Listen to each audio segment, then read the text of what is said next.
I'm Chris Welch, and I'm the host of The Talkies, which is on Tuesdays, Wednesdays, Thursdays from 11 to noon. And I don't know exactly how long it's been on. It sort of morphed from Living Room, which was on at noon.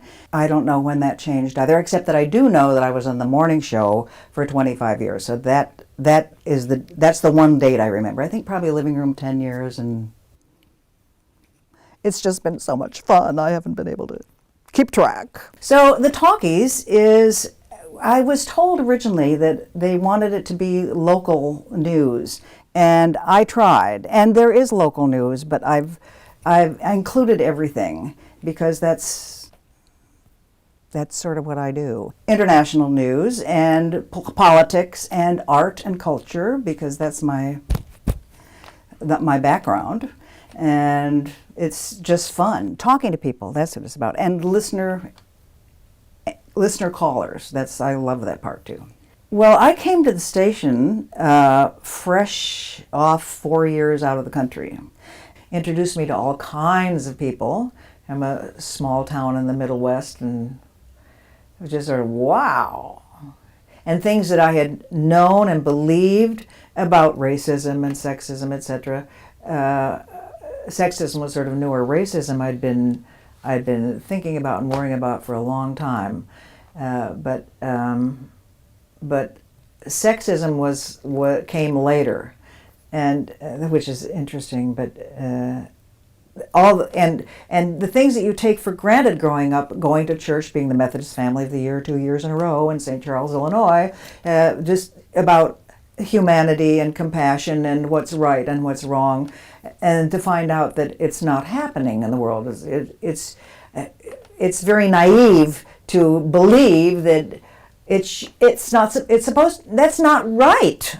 So anyway, that's still where I am, and KPFA gave me the grounding. So I came up here and I knew I was very good at communications. I'd worked at newspapers in Rome and in Tehran, and I knew that if we just communicated better, war would stop. We just had to talk to each other.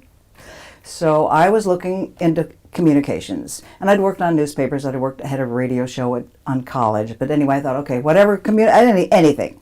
So I looked in the yellow pages and went to all the radio stations and television stations and newspapers that I could get to by foot, because I didn't have any money to take the bus or a cab or anything like that. And I wore my mother's skunk fur coat, which is huge and black and furry. It looked gorgeous. And the outfit that I had made myself, which was a skirt and a tunic made of red fabric with purple bunny rabbits on it. And I had red shoes and purple tights, and I wore this to all of the potential jobs, including KPFA. And I walked into KPFA. It was in the yellow pages. It's a radio station. Walked into KPFA, and the woman at the front desk, she sort of takes one look at me and wonders, who is this? And I said I was interested in women's liberation and the news. And she had laughed for a while. I said I was looking for a job, and she just started laughing. And she said, well, what are you interested in? I said, well, women's liberation and the news. And she said, well, there's a women's meeting here on Friday, and you can come to that. Because the women had just, like 6 months earlier, broken away from the regime which had been prior, which all the women were secretaries. Can you imagine secretaries at KPFA? I've never seen a secretary. But anyway, they were secretaries and not on the air. So they rebelled and quit their secretary jobs, and they were fomenting revolution. So I showed up on Friday, and they were all there in like army fatigues and hairy armpits. And of course I had hairy armpits too, but that I wasn't showing. And I was wearing my mother's skunk fur coat and my outfit and purple eyeshadow and red eyeshadow. And they were like, who is this broad? They're like, definitely not. Anyway, that was the beginning, and I got hooked into that and came back and started women's news. And I decided I had to learn how to run the machinery, so I started taking a class at night at KPFA and just sort of got sucked in, I was like, oh boy, this is fun, this is so much fun. So that was, and then the first paid job I did I was the coordinator for women's news for a long time. Well, a long time, that was like a year and a half then. I was in my 20s. It's a very long time. I was offered a job to take over the guy that was doing the morning news because he was going to law school. And so it was a volunteer position. And so I started coming in to do the morning news, which was part of the morning show. And the morning show then was hosted by this guy who was an expat from WBAI, and he was furious, Larry Josephson. He was furious being here in this backwater, Berkeley. And he was furious with all the lefties and furious with everybody who was protesting this and that and the other thing and blah, blah, blah. And he would, on the morning show, play opera. And he would put the record on. It was a record with, he put the needle on the record. And he would go downstairs and go outside and buy himself a bagel or two and maybe wander back in later. And meanwhile, I would be back in the newsroom, and I would get a phone call from a listener saying, Chris, there's nothing on the air. And so I would go in there and the record was going, I knew nothing from the machinery, so I would simply pick up the needle and move it to another place, or turn but that I could do.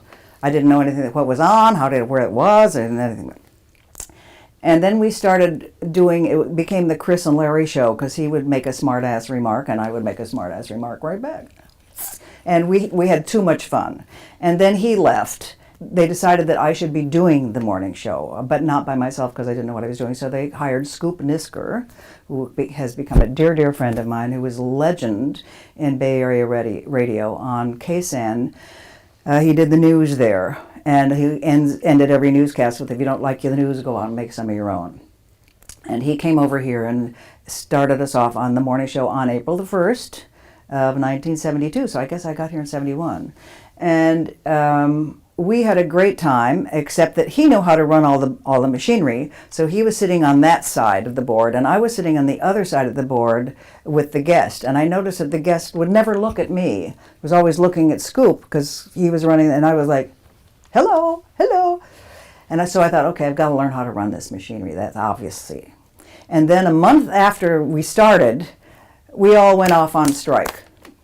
Shut the station down for an entire month. It was off the air. We were protesting the firing of the only African-American person on staff and the only woman on staff. And we're like, oh, hell no. It was 72 and we were like, and so we went off, shut it down. And when we came back, which we did come back in a month, the people who had started all this left. The manager fired. I was like, goodbye. So then we came back as a collective. So we were very excited. And the women's department started women's news, and then there was also women's programming. Well, we've had a lot of very powerful women here at KPFA and in powerful positions. And I didn't have anything to do with any of that except that I was part of the women here. But we've had women managers, we've had women program directors, which we still do. We have women development directors. Women did everything. When we came back from the strike was when I started doing the morning show, and I did it by myself. As a result of the job, especially the morning show, I was called to MC tons of things, comedy shows and anti-war demonstrations and anti-nuke things, and I'm always honored to be invited to be on a panel or mostly MCing. I'm much more happy being MCing than on a panel, but maybe a 10-year career as a singer during all this time, and also a 10-year, almost the same time, career as a working actress. And it was then you want to be seen for your talents and abilities, not like, oh, that's Chris Welch, I didn't want to be. Your daughter is here and your grandkids. How has your family then been a part of KPFA with you? Oh boy, well my daughter just about grew up here. She was here all the time, and because I'm a single mom, and she knows everybody here, and she knows how things work, and she knows what things don't work, and I remember when we shut the station down or they did, and the police came. Our manager then was Nicole Sawaya. They were trying to fire her, or they wanted her to do something that she was refusing to do, so they fired her. And that was the bottom line for us. They'd been pushing on many levels for a couple of months, and we finally just, that's it. And we went off. But before we went off, the police came. They were barricading. They barricaded the front door. The next day, it was like boarded up. It was really horrible, and it was all on the radio. And in fact, it was Dennis Bernstein, who famously was on the air at the time and was arrested on air in the control room up in the newsroom. And there were, people were arrested in the hallway. It was utter chaos. It was absolutely insane.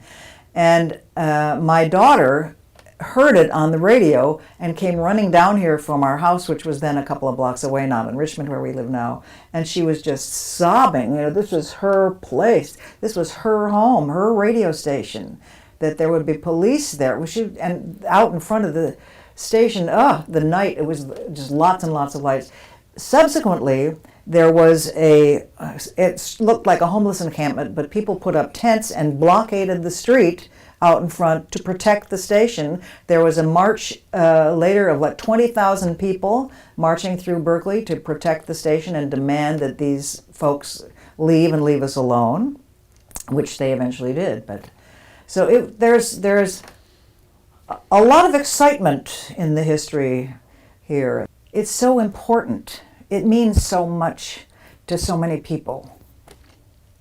Now I'm going to get it all. Anyway, it has been my spiritual and physical and social home for all these years. Wow, I see several times you really get emotional when you kind of really think about your time here at KPFA. Yeah. Great. Well, once you've lived a long time, you've got a lot of stories. Anyway.